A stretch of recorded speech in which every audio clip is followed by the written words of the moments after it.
Hello, good morning all of you. कैसे हो आप सब? अच्छा, आप सब ठीक है ना? अच्छे से रहिएगा, कोरोना बहुत फैल रहा है, ठीक है? अपने घर पे रहो, स्टे होम, स्टे सेफ, कहीं बाहर नहीं निकलना है। चलिए, आज हम पढ़ेंगे क्लास 7 की हिंदी का व्याकरण, ठीक है? व्याकरण बोध भाग 7, कक्षा 7वीं की बुक है ये, कक्षा 7 की बुक है, क्लास 7 की बुक है ये। और हमको पढ़ना है व्याकरण बोध, ठीक है? हिंदी ग्रामर की ये बुक है। चलिए,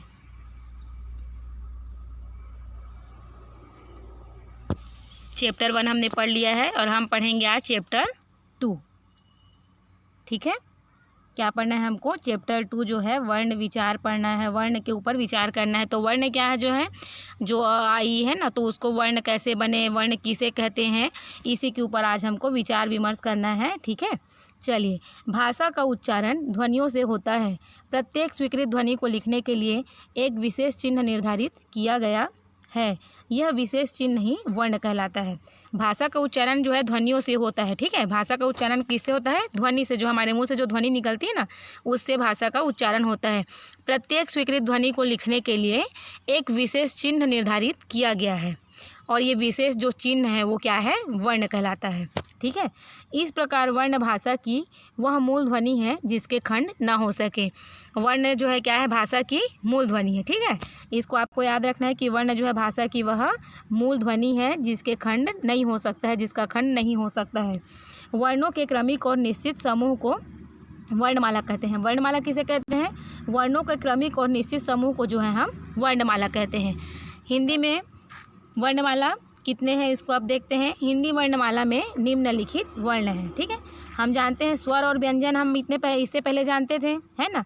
अब इसमें संयुक्त व्यंजन, अयोग, वाह और अन्य जो है उसको भी हम पढ़ेंगे। तो स्वर क्या है? अ, आ, छोटा ई, उ, री, ए, ओ, औ। कितने हैं ये? 1 2 3 4 5 6 7 8 9 10 11 12, ठीक है? कितने हैं हमारे पास स्वर जो है? 12 है। कहाँ से कहाँ तक? अ से औ तक के, ठीक है? व्यंजन जो है क्या है? क से लेकर ह तक के जो है 33 जो है वो क्या बोल रहा है? व्यंजन है। क ख ग घ ङ च छ ज झ ञ ट ठ ड ढ ण त थ द ध न प फ ब भ म य र ल व स और स ह, ठीक है? ये सब क्या है? 33 जो होते हैं वो व्यंजन होते हैं। तो स्वर कितने होते हैं? 12 होते हैं और व्यंजन कितने होते हैं? 33 होते हैं। संयुक्त व्यंजन क्या है? छ, त्र, ज्ञ और स्र। संयुक्त व्यंजन क्या है? छ, त्र, ज्ञ और स्र। ये कितने हैं? 4 हैं, ठीक है? 1 2 3 4, 4 है ना? छ, त्र, ज्ञ, स्र।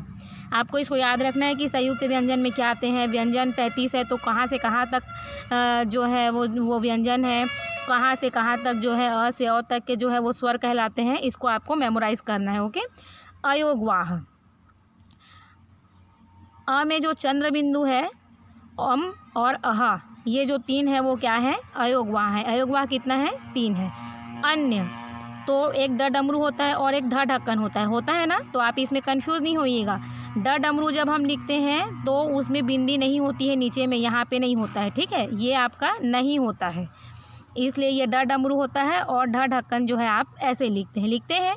लेकिन जब आपको पेड़ लिखना होता है तो आप कैसे लिखते हैं? पेड़। तो ये क्या है? वही ड़ है। और जब आप पढ़ाई लिखते हैं तो कैसे लिखते हैं? प ढ़ा ई, ये वही ढ़ है, ठीक है? ये दोनों क्या है? आपका अन्य है। ये दोनों जो है अन्य है। अन्य कितने हैं आपके पास? 2 हैं, ओके? समझ में आ गया? उच्चारण की दृष्टि से भाषा के वर्णों का मुख्यतः 2 भागों में बांटा गया है, स्वर और व्यंजन, ठीक है? पहले से हम जानते हैं कि उच्चारण की दृष्टि से भाषा के वर्णों को क्या 2 भाग में बांटा गया है। कौन कौन से? स्वर और व्यंजन। तो हम सबसे पहले क्या पढ़ेंगे? स्वर पढ़ेंगे, ठीक है? आप देखते हैं स्वर किसे कहते हैं। प्रत्येक वर्ण को बोलते समय हमारे मुख से कुछ वायु निकलती है। जिन वर्णों के उच्चारण में मुख से निकलने वाली वायु के मार्ग में कोई रुकावट पैदा नहीं होती है, उन वर्णों को स्वर कहते हैं। स्वर किसे कहते हैं? प्रत्येक वर्ण को बोलते समय हमारे मुख से कुछ वायु निकलती है। जिन वर्णों के उच्चारण में मुख से निकलने वाली वायु के मार्ग में कोई रुकावट पैदा नहीं होती है, उसको क्या कहते हैं? उन वर्णों को स्वर कहते हैं। हिंदी में कितने स्वर हैं?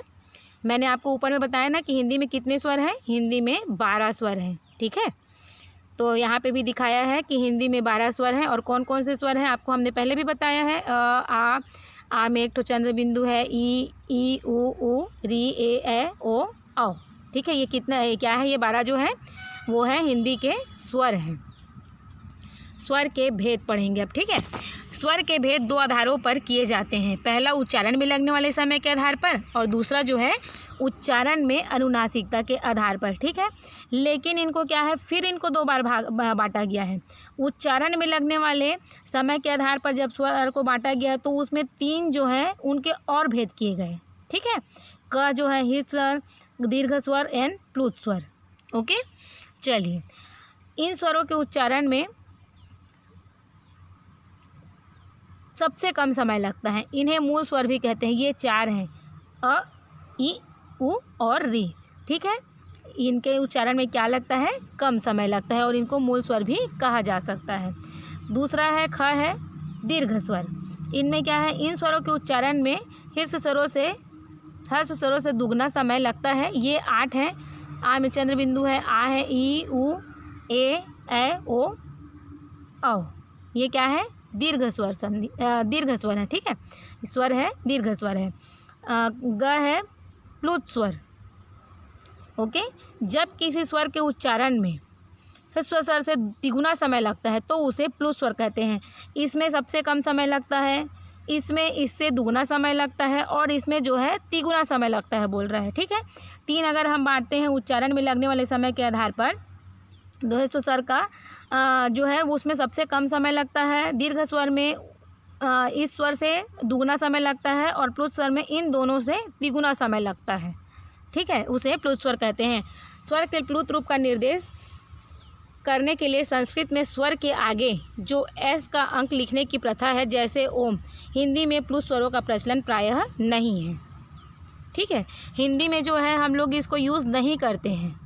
ठीक है, संस्कृत में जो है इसका यूज़ करते हैं। ये लगभग जो है जैसे आपको यहाँ पे बताया है, ओम में किया है। ठीक है, कैसे किए हैं, ओम में ऐसे।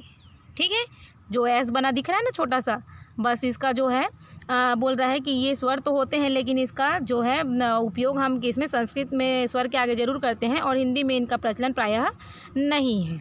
ठीक है, आई होप आपको इतना समझ में आया होगा। नेक्स्ट पेज बढ़ें। ओके, स्वरों की मात्राएं।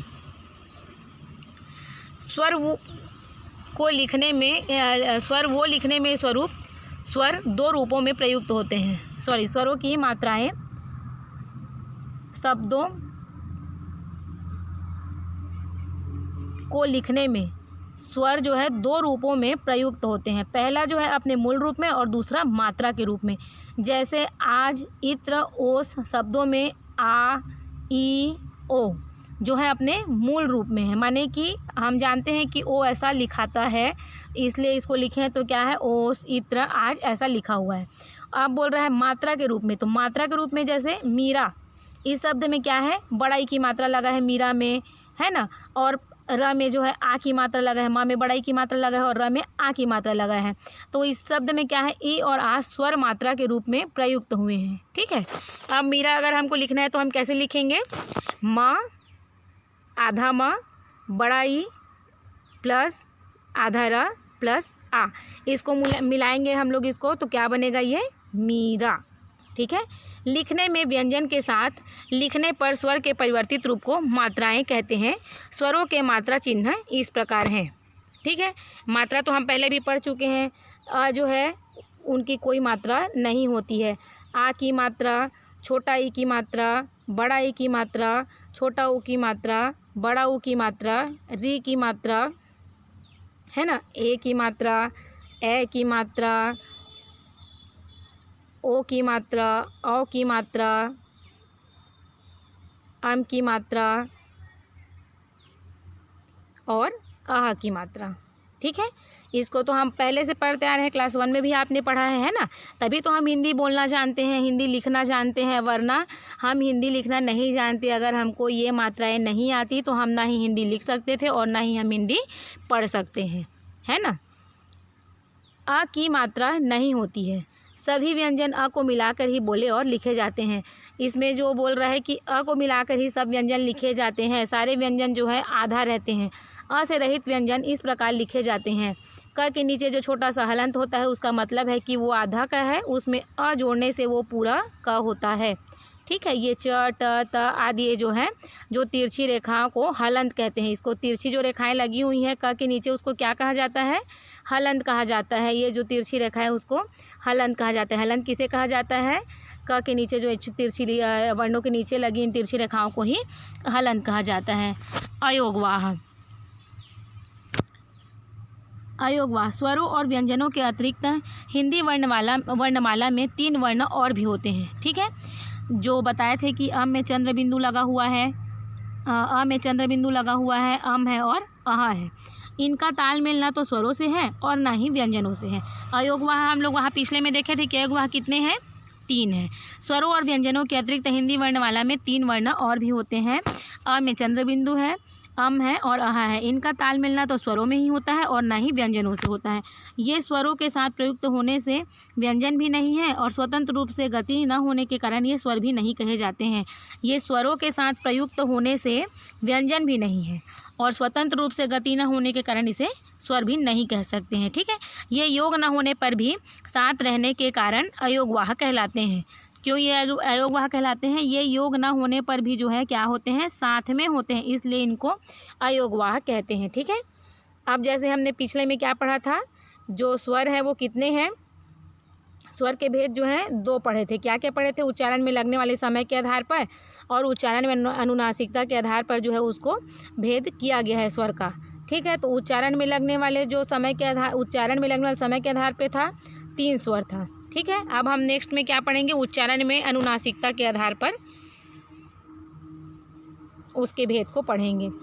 इस आधार पर स्वरों के निम्नलिखित 2 भेद हैं। इसका भी 2 भेद है बोल रहे हैं। ठीक है, पहले हमने उसके 3 भेद पढ़े, अब उच्चारण में अनुनासिकता के आधार पर हम उसके 2 भेद पढ़ते हैं। तो पहला तो अनुनासिक है और दूसरा भी अनुनासिक है। ठीक है,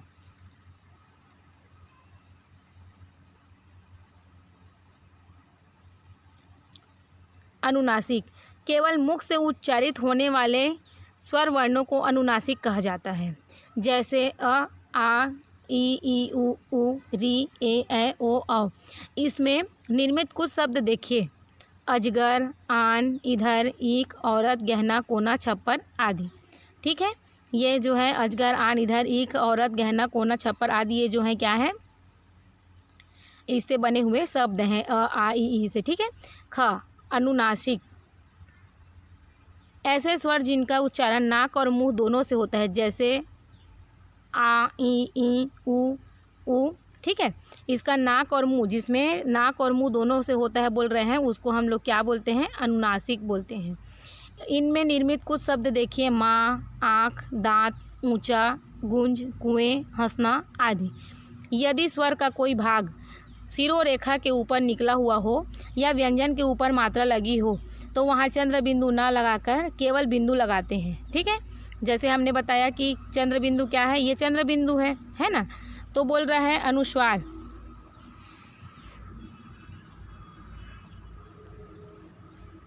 अनुनासिक और अनुस्वार।